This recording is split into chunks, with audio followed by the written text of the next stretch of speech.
একজন অসুস্থ মহিলাকে হাসপাতালে ভর্তি করেছিল রাজেশ, আর সেই অপরাধে বিনা কারণেই 13 মাস জেল খাটতে হলো নির্দোষ রাজেশকে। শুনে চমকে উঠলেন? আসুন তাহলে আজকের এই ভিডিওর মাধ্যমে রাজেশের গল্পটা আপনাদের বলি। রাজেশ বিশ্বকর্মা ভোপালের আদর্শ নগরের বাসিন্দা। দিন মজুরের কাজ করত রাজেশ। সারা দিন খেটে খুটে যা আয় হতো তাতে কোনো রকমে একার সংসার চলে যেত।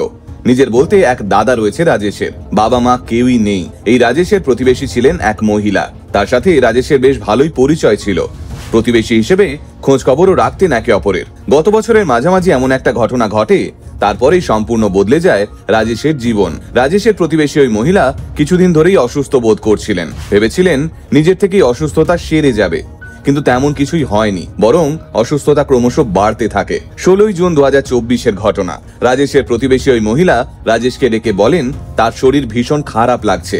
রাজেশ এই কথা শুনে আর কোনো রকম দেরি করে না, ওই মহিলাকে সঙ্গে নিয়ে হসপিটালে রওনা দেয় রাজেশ। বাড়ি থেকে কিছুটা দূরেই ডিআইজি বাংলোর কাছে সরকারি হসপিটাল। রাজেশ তার প্রতিবেশীকে ওই হসপিটালে নিয়ে গিয়ে ভর্তি করে দেয়, তারপর সে নিজের কাজে চলে যায়। এদিকে হসপিটালে ভর্তি হওয়ার পর থেকেই ওই মহিলার অবস্থা আরো খারাপ হয়ে যায় এবং শেষ অবধি মৃত্যু হয় ওই মহিলার। বিকেলের দিকে রাজেশের কাছে খবর যায় ওই মহিলা মারা গেছেন। তারপরেই পুলিশ এসে জিজ্ঞাসাবাদ শুরু করে রাজেশকে। এরপর কোনো কারণ ছাড়াই পুলিশ রাজেশ বিশ্বকর্মাকে অ্যারেস্ট করে, তারপর কোর্টে চালান করে দেয় রাজেশকে। রাজেশ একজন দিনমজুর। কোর্ট এবং ভারতীয় আইন সম্পর্কে তার কোনো ধারণাই ছিল না। তার উপর আর্থিক অবস্থাও এতটাই খারাপ ছিল যে উকিলও রাখতে পারেনি নিজের জন্য। এইভাবেই কেটে যায় 13টা মাস। 13 মাস বিনা কারণে জেল খাটতে হয় রাজেশকে। এদিকে পুলিশও ঠিকমতো তদন্ত না করেই গ্রেফতার করেছিল রাজেশকে। হাসপাতালে সিসিটিভি ফুটেজও খতিয়ে দেখেনি পুলিশ। হাসপাতাল থেকে পাওয়া ডেথ সার্টিফিকেটে পরিষ্কার লেখা ছিল শারীরিক অসুস্থতার কারণে মৃত্যু হয়েছিল ওই মহিলার, কিন্তু পোস্টমর্টেম রিপোর্টে লেখা হয় খুন হয়েছিলেন এই মহিলা। আর পুলিশ ওই মহিলাকে খুনের দায়ে বাড়ি থেকে তুলে নিয়ে যায় রাজেশকে।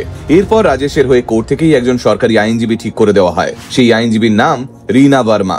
রীনা ভার্মা রাজেশের সমস্ত কথা শুনে রাজেশের হয়ে এই কেস লড়তে শুরু করেন। তারপরে এই কেসের মোড় ঘুরে যায়। সমস্ত প্রমাণ আদালতে পেশ করার পর বিচারক বুঝতে পারেন পুলিশ ভুল তদন্ত করেছে।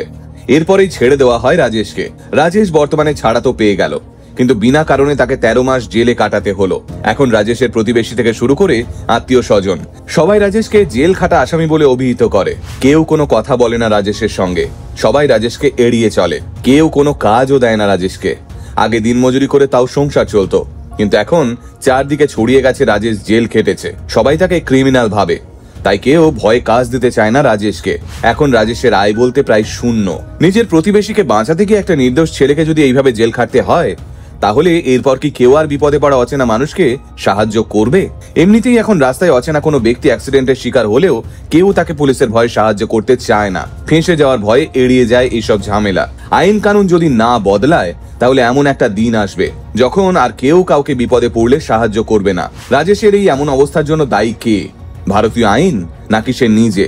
আপনাদের কি মতামত এই বিষয়ে কমেন্ট বক্সে জানাতে ভুলবেন না কিন্তু।